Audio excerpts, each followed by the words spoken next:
આજે કદાચ જ્ઞાન ઓછું હોય ને તો ચાલે,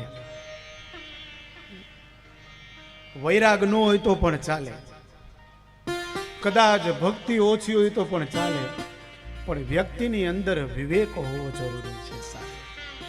જો વિવેક ન હોય તો આ ભક્તિ, જ્ઞાન ને વૈરાગ છે ને એ ત્રણ વ્યર્થ છે, એનો કોઈ અર્થ નથી. તો વિવેક હોવો જરૂરી છે. અને જેનામાં વિવેક છે ને, વિવેકો વર્ધતે મહાન, જેનામાં વિવેક છે ને એ મહાન છે. બીજું તો કે જે કથા સાંભળવાથી, જે કથાનો સાર સાંભળવાથી માયા જાય, મોહ જાય અને અમે વૈષ્ણવ બની.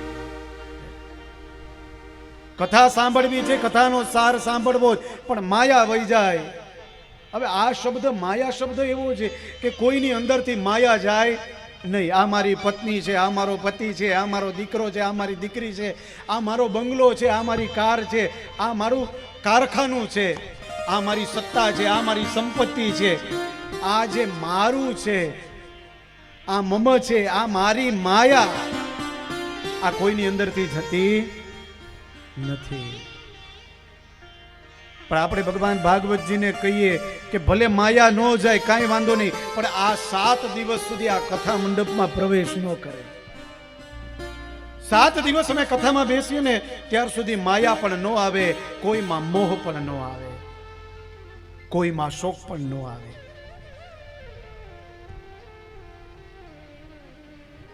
જો ભગવાન કૃષ્ણ, ભગવાન નારાયણ, ભગવાન બ્રહ્માજી, ભગવાન રુદ્ર આ સૃષ્ટિનું સર્જન, પાલન, પોષણ કરે છે, જો બ્રહ્માજી આ સૃષ્ટિનું સર્જન કરે છે પણ એને અભિમાન નથી.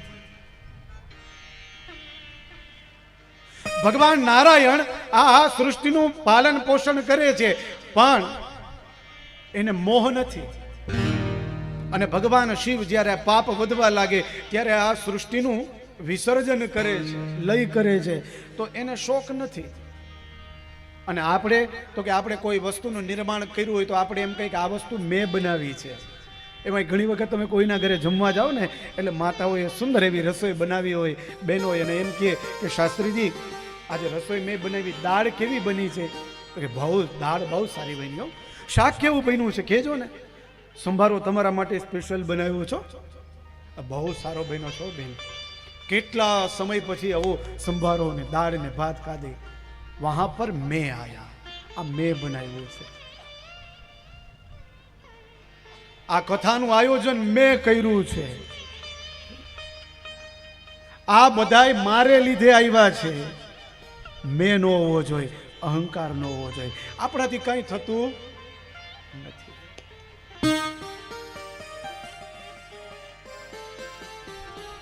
આવું બધું ભગીરથ કાર્ય ક્યારે શક્ય બને ખબર છે?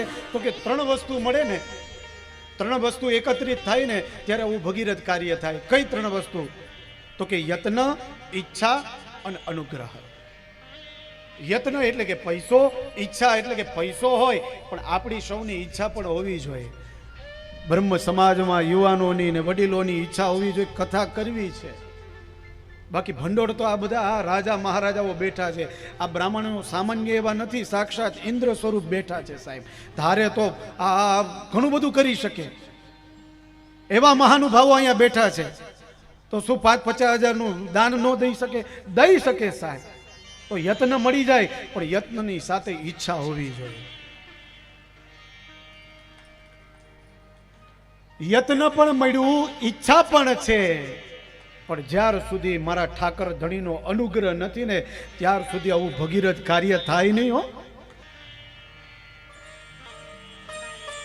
તો આ 3 વસ્તુ એકત્રિત થાય ને તો બધું શક્ય બને છે. તો મેં આવે ત્યાંથી ભગવાન વયા જાય, અહંકાર ન હોવો જોઈએ. અને હા, જ્યારે ભગવાન શિવ લય કરે છે ને ત્યારે એને શોક નથી. આપણા પરિવારમાં કોઈ, આપણું બાળક, આપણું સંતાન, આપણા માતા પિતા સમય અનુસાર જ્યારે જેની ચિઠ્ઠી ફાટે ત્યારે જવાનો સમય આવે ત્યારે જાય, અને જ્યારે વહી જાય ત્યારે મને ને તમને એનું દુઃખ થાય, એનો શોક થાય છે. ભગવાનને શોક નથી થતો.